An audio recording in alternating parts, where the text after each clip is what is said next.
To continue our discussion, we'll now talk about something called the electric field. A force field, designated E, is the area of action on another object. So if we start with a charge, which is shown here, a point charge, this is a charged particle that generates the field. The chest charge is the charge that moves through the field and is affected by the electric field. Then the formula for this field, which is the force divided by the charge of the test charge, is equal to K times QQ divided by Q over R squared. And this is simplified to K times Q, the absolute value of the point charge, divided by the square of the distance. And this is the formula that you need to remember. So let's take a look at a couple problems with this. The first problem: what is the magnitude and direction of the force exerted on a 3.5 microcoulomb charge by a 250 newtons per coulomb electric field that points due east? Okay, so the question, remember E is equal to F divided by Q, and E then is equal to, or F is equal to E times Q, which is going to be 250 times 3.5 times 10 to the minus 7, which is equal to, so the force here is going to be equal to 8.75 times 10 to the minus 5 newtons, and that will be due east. Since the field is due east, the force is going to be due east. Now if we look at the second problem here, calculate the initial from rest acceleration of a proton in a 5 times 10 to the 6th field created by a Van de Graaff generator. Again, if E is equal to Q divided by F, then F is going to equal EQ, which is going to equal, now E here is going to be 5 times 10 to the 6th, and Q now is the charge of a proton, which is 1.602 times 10 to the minus 19 coulombs. And so the total force here is going to be 8 times 10 to the minus 13 newtons. Now we know that F equals ma, so A is going to equal F divided by m, which is equal to 8 times 10 to the minus 13. And if you look up the mass of a proton, it turns out to be 1.67 times 10 to the minus 27 kilograms. So the acceleration here is going to be 4.79 times 10 to the minus, or to the plus 12 meters per second squared. And that's the acceleration.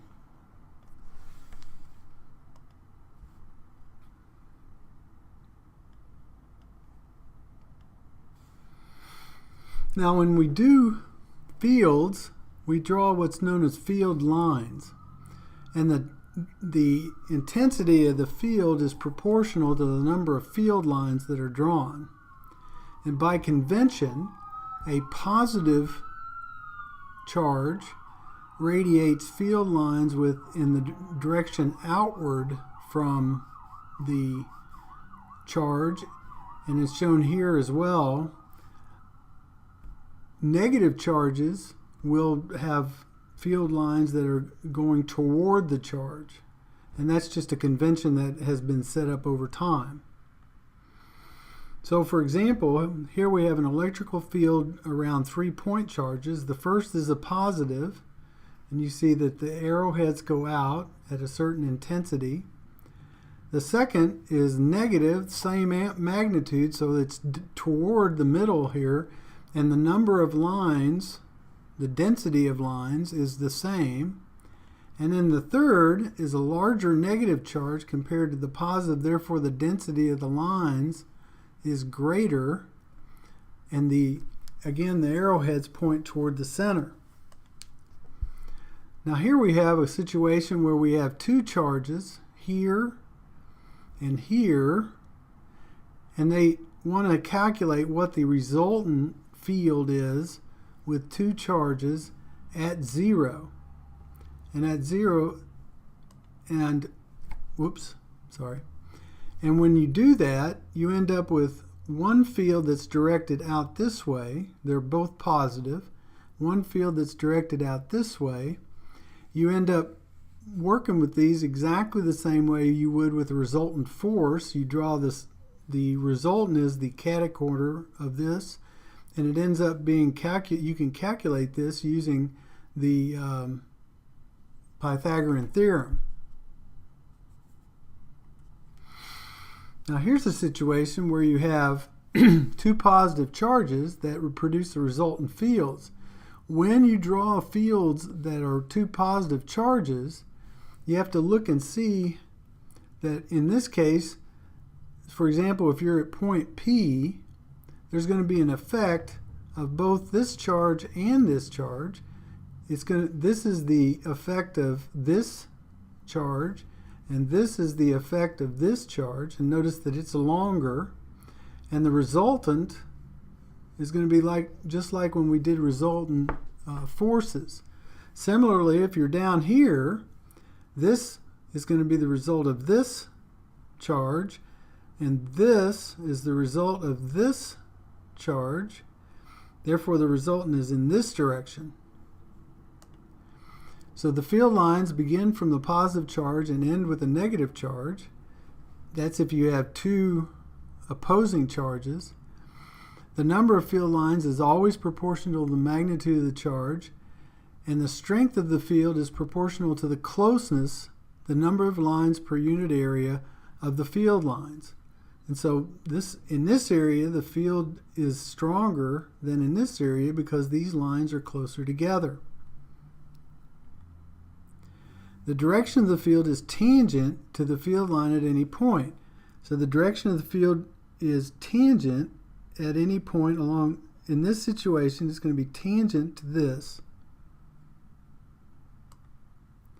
Field lines can never cross. That's important to remember.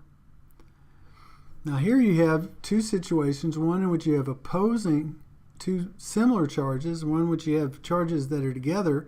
You notice the together charges, they link up, the opposing charges do not. So two negative charges produces the field shown here. It's similar to the field produced by two positive charges, except the direction is toward the center instead of away.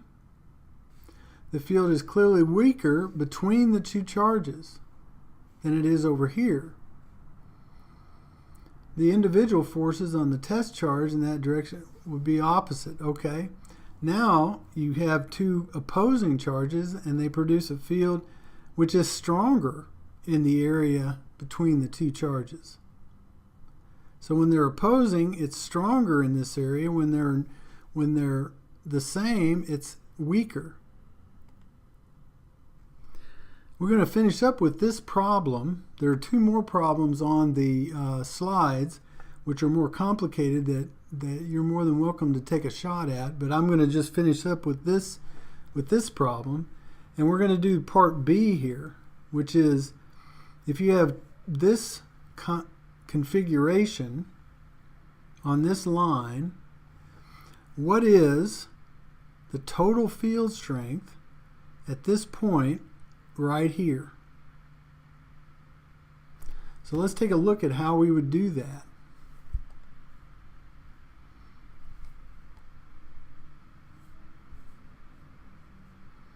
first of all, we know that the field strength is going to equal F over Q, which is equal to K Q divided by R squared, right? That's our formula. But now we have 4 charges, so we have to take all 4 of these into consideration. The first one is negative, or opposite charge, so that's going to be K, and that's the charge at 1, and the distance is from R1 to 11. Then add the charge at 5, R5 to 11. Then add the charge at 8, R8 to 11, 3 centimeters. And then lastly, minus the charge at Q14, which is R11 to 14. Now this is all times Q, so we can, or times K, so we can start out by saying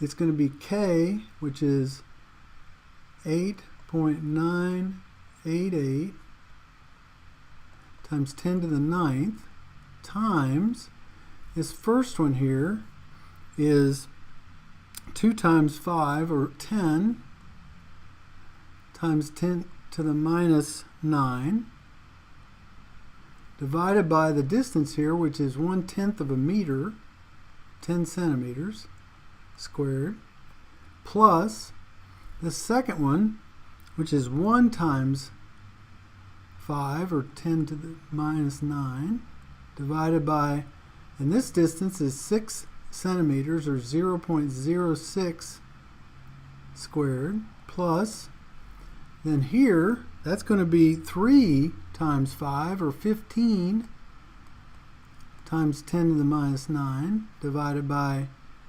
0.03 squared, minus, and then the last one, which is just a single Q, times 10 to the minus 9, divided by 0.03 squared. So all of that is going to be times our constant out here. If you do all this math together, you get 2.12 times 10 to the 5th, and this is a field strength, so it's going to be newtons per coulomb. And that's the field strength at 11.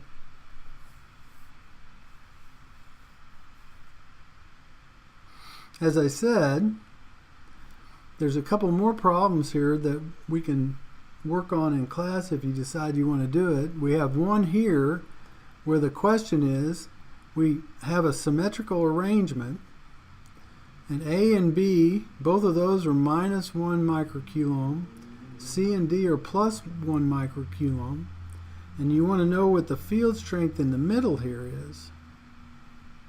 So there's a little geometry that you have to do as well.